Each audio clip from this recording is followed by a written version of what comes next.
In order for divers to return from deep dives in the ocean, they often need to perform a controlled descent in the water. This means that resurfacing can take many long hours of waiting around in order to allow their bodies to slowly adapt to lower and lower pressure until eventually you can return to the surface.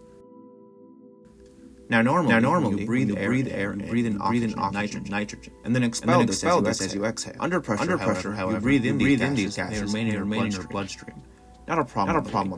Down, a gas that goes in stays as dissolved gases in your bloodstream because the pressure on your body keeps it from expanding and causing problems. But as you resurface, that pressure dissipates, and these gases expand, bubbles in your bloodstream.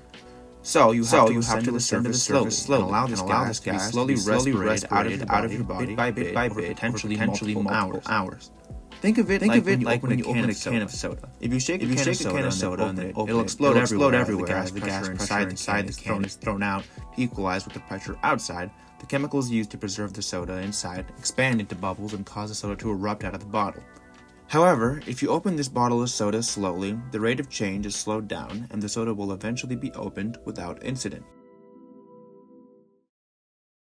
Saturation diving is a job where a group of divers remain under high pressure to perform construction work at deep depths for multiple weeks at a time. This is accomplished by either always keeping a pressurized room for the divers to stay in when on the surface, or by just always keeping a habitat underwater.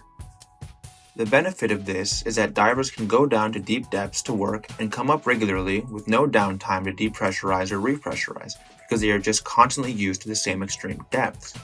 The main drawback, however, is that divers will have to commit at least a month of their life at a time to their work, as they will not be allowed to decompress until the job is done, meaning every waking moment will be spent either in a compression chamber or in the deep dark depths of the ocean, only being allowed to surface in a diving bell that needs to connect to a pressurized living quarters. All the while, any and all exposure to the outside air would mean certain danger to these divers.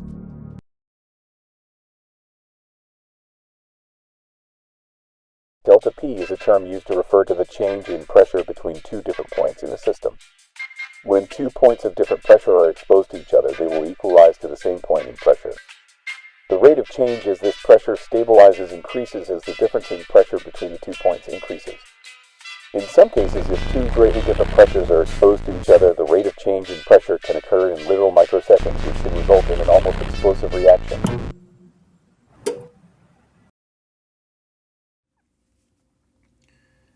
Just off the coast of Norway, on an oil drilling platform, two men, William Cramen and Martin Saunders, are assisting in the connection of a diving bell to a diving chamber. All four men at this time have been working for well beyond when their shift was supposed to end. They are all exhausted and overworked. The buzzing of equipment on the platform agitates the men. A storm is starting to roll in, meaning they must work quickly. They've done this 100 times, and they just want to get this over with and go to sleep. Inside the chamber, it is 9 atmospheres of pressure, meaning that the pressure inside is 9 times the atmosphere of Earth. Inside the diving bell are 2 divers, Troelus Hellevik and Bjorn Bergeson.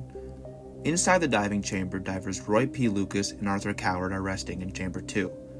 Outside, a sealed trunk connects the diving bell and the diving chamber, allowing Hellevik and Bergeson to climb through the trunk into Chamber 1. After moving through the trunk, Hellevik moves to close the trunk door in Chamber 1. The procedure is this. Close the diving bell door that opens to the trunk. Slightly increase the internal pressure of the diving bell to seal the bell door tightly. Close the Chamber 1 door, sealing it off from the trunk. Slowly depressurize the trunk until it reaches a pressure of 1 atmosphere. Open the clamp to separate the diving bell from the chamber system. So far, steps 1 and 2 have been completed. As Hellevik moves to seal the trunk, outside it is believed that Kremen misheard something. Maybe it was the noise from the platform or the weather or something else, but either he mistakenly believes that the door is sealed or the clamp fails. Regardless, the trunk and Chamber 1 have been exposed to the outside air.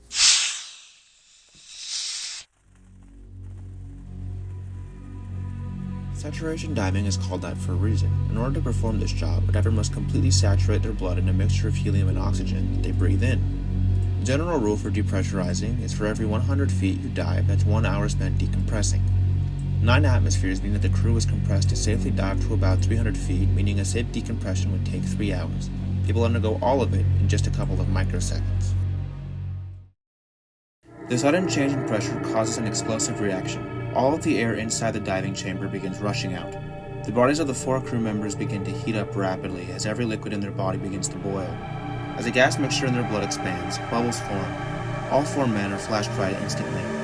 Standing right next to the 24-inch gap where all the air escapes through is Hellevick, pressed up against it. Pressing him against the gap is the escaping air. A pressure gradient difference of 8 atmospheres between the inside and outside means that roughly 30 tons of force are pushed onto him in an instant. The 34-year-old's entire body is pushed to the 24-inch gap. It snaps him in half before his body is disintegrated on exit, ejecting his remains all over the platform. The force of the escaping air pushes against the diving bell, causing it to be launched like a pebble away from the diving chamber, smashing into Saunders and Kremens like a truck, rupturing Kremens' internal organs. He would die on the way to the hospital, leaving Saunders to be the sole survivor. In just 1 to 10 milliseconds, it's already over.